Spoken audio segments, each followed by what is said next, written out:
बुलढाणा जिल्ह्यातील लोणार या तालुक्यात चिखला हे गाव आहे आणि त्या चिखला गावामध्ये एक असा प्रकार घडलेला आहे, तो प्रकार पाहून या महाराष्ट्राला लाज वाटेल असं कृत्य घडलेलं आहे। त्या चिखला या गावामध्ये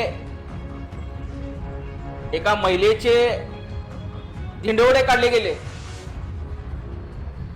त्या महिलेचे कपडे फाडले गेले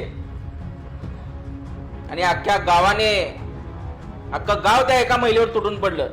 हे दृश्य पाहून आमचं मन हेलावून गेलं। संजीवनीताई वाघ हे त्या महिलेचं नाव आहे। शिवसेनेच्या उपजिल्हा प्रमुख आहेत महिला आघाडीच्या।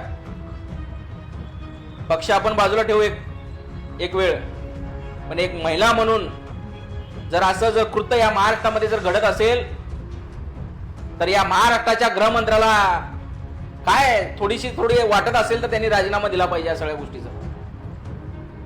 बुलढाणा जिल्ह्यामध्ये जर असे प्रकार घडत असतील, महाराष्ट्रामध्ये असे प्रकार घडत असतील तर पहिल्यांदा या महाराष्ट्राच्या गृहमंत्र्यांना राजीनामा दिला पाहिजे।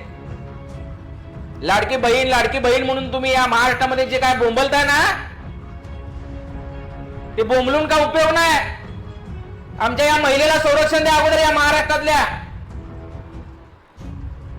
तुमच्या 1500 रुपयामध्ये काय घर चालत नाही। अगोदर आमच्या या आया बहिणींना संरक्षण द्या। या महाराष्ट्रातल्या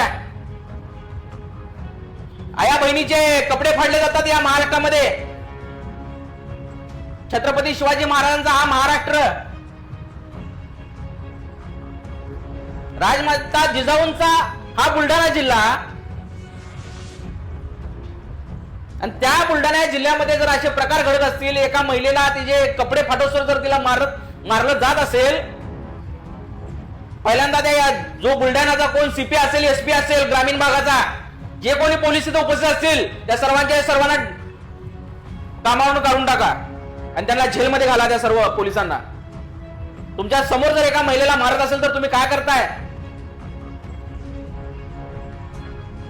तो सरपंच पळून गेलेला आहे त्या गावचा, पहिल्यांदा त्या सरपंचाला पकडा आणि त्याच्यावर जन्मठेपी शिक्षा त्याला झाली पाहिजे।